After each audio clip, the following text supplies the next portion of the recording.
হঠাৎ করেই পৃথিবীর বুকে নেমে আসে বিশাল আকৃতির কিছু এলিয়েন, যাদের উদ্দেশ্য হল ভেনমকে হত্যা করে তার শরীরে থাকা কোডেক্স ছিনিয়ে নেওয়া। আর এই কোডেক্স যদি একবার এলিয়েনদের হাতে চলে যায় তাহলে পৃথিবীর বিনাশ অনিবার্য। এখন প্রশ্ন হল, ভেনম কি পারবে নিজেকে এবং পৃথিবীকে ওই ভয়ানক এলিয়েনদের হাত থেকে রক্ষা করতে? জানতে হলে দেখতে থাকুন পুরো ভিডিওটা। সো হ্যালো ভিউয়ার, সঙ্গে আমি অনিমেষ, আর আজকের movie venom the last dance.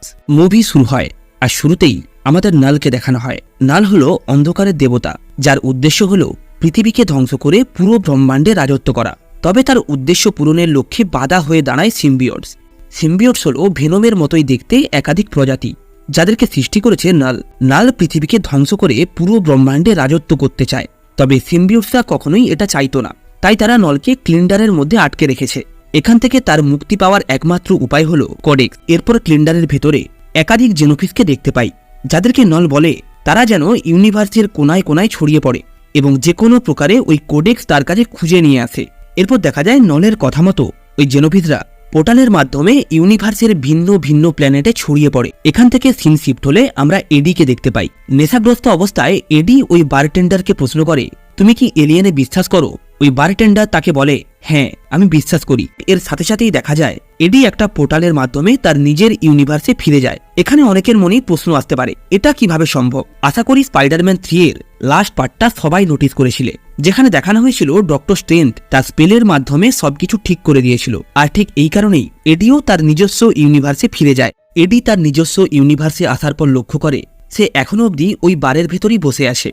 এই সময় বারের ভেতরে চলতে থাকা একটা টিভিতে তার চোখ পড়লে সে দেখে নিউজে দেখানো হচ্ছে গতকাল রাতে এডি একটা চার্চের ভেতরে একজন ডিটেকটিভকে হত্যা করে সেখান থেকে পালিয়ে গেছে, যে কারণে পুলিশ তাকে গ্রেপ্তার করার জন্য খুঁজে বেড়াচ্ছে। এই নিউজটা দেখার পর এডি ভেনমকে বলে, আমাদের এখন আর সান ফ্রান্সিসকোতে যাওয়া ঠিক হবে না, তাই আমরা যত দ্রুত সম্ভব নিউ ইয়র্কে চলে যাব। এরপর ভেনম ওই বারটেন্ডারকে একটা কয়েন দিয়ে সেখান থেকে চলে যায়। তবে দেখা যায় ওই কয়েনের সাথে ভেনমের শরীরের কিছু অংশ লেগেছিল। এদিকে কিছুটা পথ এগোনোর পরেই ভেনম অনেকগুলো কুকুরের আওয়াজ শুনতে পায়। ওই আওয়াজগুলোকে ফলো করতে করতে যখন এডি এবং ভেনম একটা পুরানো গোডাউনের ভেতরে প্রবেশ করে, তখন তারা দেখতে পায় সেখানে খাঁচার মধ্যে বেশ কিছু কুকুরকে আটকে রাখা হয়েছে। এডি যখন ওই কুকুরগুলোকে সেখান থেকে মুক্ত করতেই যাচ্ছিল, ঠিক তখনই পেছন থেকে 4 জন লোক চলে আসে। লোকগুলো এডিকে বলে, তুমি যেই হও না কেন, এখানে এসে তুমি অনেক বড় ভুল করেছো। এখন তুমি চাইলেও এখান থেকে আর ফিরে যেতে পারবে না। এই কথা বলে সে যখন এডিকে মারতেই যাচ্ছিল, ঠিক তখনই তার শরীরের ভেতর থেকে ভেনম বেরিয়ে আসে এবং সে মুহূর্তের মধ্যেই ওই 4 জন ব্যক্তির মাথা খেয়ে ফেলে এবং সেখানে বন্দি থাকা সমস্ত কুকুরকে মুক্ত করে দেয়। এরপর এডি যখন পুনরায় রাস্তা দিয়ে হাঁটতে শুরু করে, তখন তার পেছনে এক বিশাল আকৃতির জেনোফিসকে দেখা যায়, যে মূলত ওই কোডেক্স খোঁজার উদ্দেশ্যেই সেখানে এসেছিল। তবে সে এডির কোনো ক্ষতি না করেই সেখান থেকে চলে যায়। এদিকে দেখা যায় এডি যখন রাস্তা দিয়ে যাচ্ছিল, তখন একটা সিসিটিভি ক্যামেরাতে তার ফেস ডিটেক্ট হয়। সাথে সাথেই দেখা যায় কোনো এক অজ্ঞাত ব্যক্তি রেক্স নামের একজন অফিসারকে এডির লোকেশন সম্পর্কে জানিয়ে দেয়। অন্যদিকে দেখা যায় ওই বারটেন্ডার যখন এডির দিয়ে যাওয়া কয়েনটা নিতে যায়, তখন সে লক্ষ্য করে কয়েনের আশেপাশে কিছু একটা কালো রঙের চিপচিপে পদার্থ রয়েছে।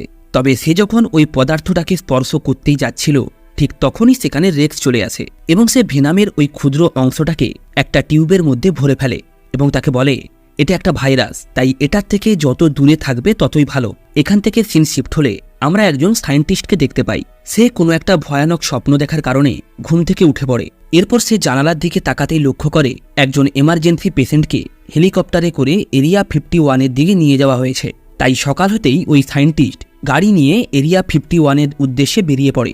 আসলে এই এরিয়া 51 তৈরি করা হয়েছিল বিভিন্ন এলিয়েনদের ওপরে গবেষণা করার জন্য।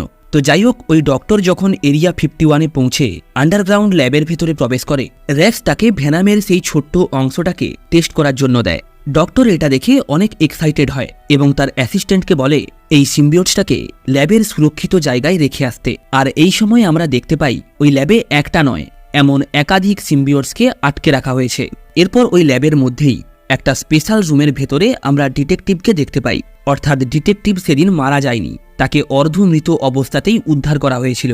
তবে তার অবস্থা সময়ের সাথে সাথে অনেক খারাপ হয়ে আসছিল। এই কারণেই তাকে বাঁচানোর জন্য তার শরীরে এক ধরনের সিম্বিয়টস প্রবেশ করানো হয়। ডক্টর ডিটেকটিভকে প্রশ্ন করে, তোমরা আমাদের এই পৃথিবীতে কেন এসেছো? তখন ডিটেকটিভের ভেতরে থাকা ওই সিম্বিয়টস জানায়, আসলে আমাদের জন্মদাতা নাল তার কিছু জেনোফিসকে আমাদের পেছনে লাগিয়ে দিয়েছে আর তারা আমাদেরকে মেরে ফেলবে। এই কারণেই আমরা প্রাণ বাঁচাতে পৃথিবীতে পালিয়ে এসেছি। অন্যদিকে দেখা যায় ভেনম এডিকে নিয়ে একটা প্লেনের সাথে চিপকে মাঝ আকাশে ট্রাভেল করছে। আসলে এডির ওপরে যেহেতু মার্ডার কেস চলছে, তাই লিগেলি সে প্লেনের ভেতরে ট্রাভেল করতে পারবে না। এই কারণেই ভেনম তাকে এইভাবেই নিয়ে যাচ্ছিল। তবে কিছুক্ষণ পরেই এডির এমনভাবে ট্রাভেল করতে প্রবলেম হওয়ায় ভেনম তার আসল রূপে ফিরে আসে।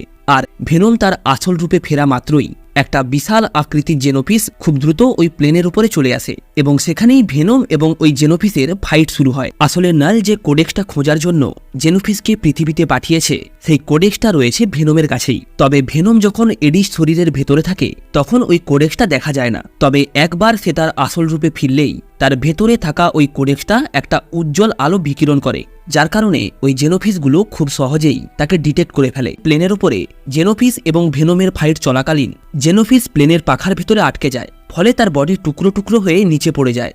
আর এই সুযোগেই ভেনম এডিকে নিয়ে প্লেন থেকে ঝাঁপ দেয়। তবে এডি নিচে পড়ে মারা যাওয়ার আগেই ভেনম একটা প্যারাশুটের রূপ ধারণ করে এডিকে খুব ধীরে ধীরে ওপর থেকে নিচে নামায়। এই সময় আমরা একটা ফ্যামিলিকে ওই জায়গা থেকে গাড়ি নিয়ে যেতে দেখি। তাদের স্বপ্ন ছিল তারা এলিয়েন দেখবে, আর এই স্বপ্ন পূরণ করার জন্যই তারা এরিয়া 51-এর উদ্দেশ্যে রওনা দিয়েছে। ঠিক এই সময় তাদের গাড়ির ওপরে বেশ কিছু মাংসের টুকরো পড়ে। তবে এই ব্যাপারটাকে তারা ইগনোর করে সেখান থেকে এগিয়ে যায়। আসলে এই টুকরোগুলো ছিল জেনোফিসের শরীরের। আর নিচে পড়ার পরে আমরা দেখতে পাই জেনোফিস পুনরায় তার শরীরটাকে রিজেনারেট করে। নিচে নামার পর এডি যখন ভেনামকে ওই প্রাণীটা সম্পর্কে জিজ্ঞাসা করে, তখন ভেনাম তাকে বলে, আমার জন্মদাতা আমাকে খুঁজে ফেলেছে, তাই সে এখন আমাকে মারার জন্য এমন একাধিক জেনোফিসদের পৃথিবীতে পাঠাবে। এরপর ভেনম তার জন্মদাতা নল সম্পর্কে এডিকে সবকিছু বুঝিয়ে বলে এবং আরও বলে, আমাদের শরীরের ভিতরে একটা কোডেক্স রয়েছে, যে কোডেক্সটা যদি নল পেয়ে যায় তাহলে সে মুক্ত হয়ে যাবে, আর সে যদি মুক্ত হয় তাহলে সে পুরো পৃথিবীকে ধ্বংস করে দেবে।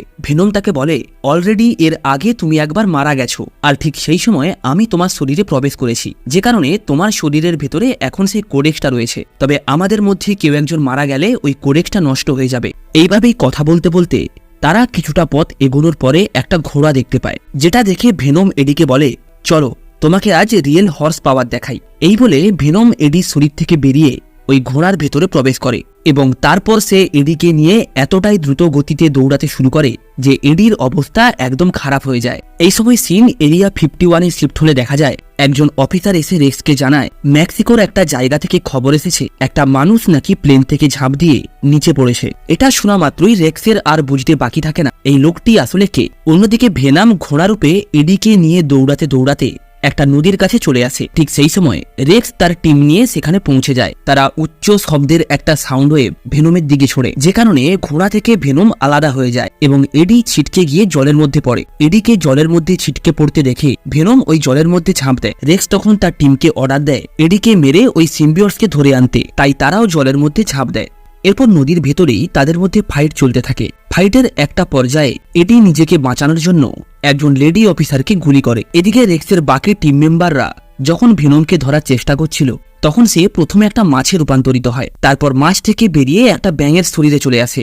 ব্যাঙে পরিণত হওয়ার পর সে যখন লক্ষ্য করে এডি একটা পাহাড়ের ওপর থেকে নিচে পড়তে চলেছে, তখন ভেনম একটুও সময় নষ্ট না করে সোজা এডির শরীরের ভেতরে চলে আসে। ভেনম তার আসল রূপে পৌঁছানো মাত্রই জেনোফিসদের কাছে তার সিগন্যাল পৌঁছে যায়। তাই ভেনমকে খুঁজতে খুঁজতে কয়েক সেকেন্ডের মধ্যেই সেখানে একটা জেনোফিস চলে আসে। সামনে থেকে এত বড় একটা মনস্টার দেখে রেক্সের টিম অনেক ঘাবড়ে যায়। তারা যখন ওই জেনোফিসের দিকে গুলি করছিল ঠিক সেই সুযোগেই ভেনম সেখান থেকে পালিয়ে যায়। এরপর এডি কিছুটা পথ যাওয়ার পরে সে একটা পরিবারকে দেখতে পায়। এরপর কথোপকথনের মাধ্যমে ওই ফ্যামিলি বুঝতে পারে এডি আসলে লস ভেগাস যেতে চায়। এই কারণেই তারা এডিকে তাদের গাড়িতে লিফট দেওয়ার অফার করে। এডির কাছেও আর কোনো বিকল্প না থাকায় সে তাদের সঙ্গেই লস ভেগাসের উদ্দেশ্যে রওনা দেয়। অন্যদিকে দেখা যায় র্যাক্স ল্যাবে পৌঁছে ডিটেকটিভকে জেনোফিস সম্পর্কে জিজ্ঞাসা করে। তখন ওই ডিটেকটিভ তাকে বলে, আসলে নাল এই জেনোফিসদেরকে পৃথিবীতে পাঠিয়েছে যাতে তারা কোডেক্স উদ্ধার করে নলকে ক্লিন্ডার থেকে মুক্ত করতে পারে। তবে ভয়ের ব্যাপার হলো সে যদি একবার মুক্ত হয় তাহলে সে পুরো পৃথিবীকে ধ্বংস করে দেবে।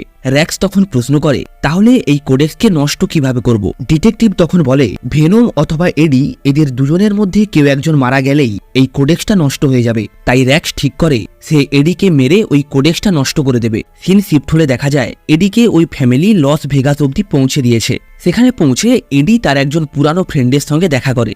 এডির ওই ফ্রেন্ড তাকে একসাথে ড্যান্স করার জন্য অনুরোধ করলে এডি কিছুতেই রাজি হয় না। তবে ভেনম তার আসল রূপে ফিরে আসে এবং ওই মহিলার সঙ্গে ড্যান্স করতে শুরু করে। আর ঠিক সেই সময় একটা বিশাল আকৃতি জেনোফিস সেখানে চলে আসে। তবে ভেনম দ্রুত এডির শরীরের ভেতরে লুকিয়ে পড়ে, ফলে ওই জেনোফিস সেখানে কোনো কিছু দেখতে না পেয়ে সেখান থেকে চলে যায়। তবে বিপদ তখনও কাটেনি, কারণ সেই মুহূর্তেই র্যাক্স তার পুরো টিম নিয়ে এডিকে ধরার জন্য সেখানে চলে আসে এবং তারা একটা সাউন্ড ওয়েভের মাধ্যমে ভেনমকে এডির শরীর থেকে আলাদা করে। এরপর তারা ভেনমকে বন্দি করে এডিকে তাদের সাথে নিয়ে যায়। এডির জ্ঞান ফিরলে সে নিজেকে এরিয়া 51-এর একটা ল্যাবের ভেতরে দেখতে পায়, আর ঠিক সেই জায়গাতে সে ডিটেকটিভকেও দেখতে পায়। ওই ডিটেকটিভ এডিকে বলে, তোমাকে যেভাবেই হোক কোডেক্সকে রক্ষা করতে হবে। আর ঠিক এই মুহূর্তেই সেখানে র্যাক্স চলে আসে এবং সে এডির বুকে বন্দুক দিয়ে শ্যুট করে। তবে এডির কোনো কিছু হওয়ার আগেই ভেনম এসে এডির শরীরের মধ্যে প্রবেশ করে এবং এডিকে বাঁচিয়ে নেয়। আসলে ভেনমকে বন্দি করার পর যে সায়েন্টিস্টকে তার দেখভালের দায়িত্ব দেওয়া হয়েছিল সে লক্ষ্য করে এডিকে ছাড়া ভেনম আগের থেকে অনেক দুর্বল হয়ে পড়ছে। সেই কারণেই সে ঠিক করে সে যে কোনো প্রকারে ভেনমকে এডির কাছে পৌঁছে দেবে। ভেনম এডির শরীরে প্রবেশ করা মাত্রই সে বিশাল আকৃতির জেনোফিস দ্রুত ওই ল্যাবের মধ্যে চলে আসে। ভেনম সায়েন্টিস্টকে বলে সেখানে উপস্থিত সমস্ত সিম্বিওটকে মুক্ত করে দিতে। ভেনমের কথা মতোই ওই সায়েন্টিস্ট সমস্ত সিম্বিওটসকে মুক্ত করে দেয় এবং মুহূর্তের মধ্যেই ওই সিম্বিওটসগুলি সেখানে উপস্থিত কিছু মানুষের সঙ্গে তাদের বন্ড তৈরি করে ওই জেনোফিসের সঙ্গে ফাইট শুরু করে। তবে জেনোফিস সিম্বিওটসদের তুলনায় অধিক শক্তিশালী হওয়ায় তারা ওই জেনোফিসের সঙ্গে পেরে উঠছিল না। ঠিক এই মুহূর্তেই আমরা সেখানে সেই পরিবারটাকে দেখতে পাই।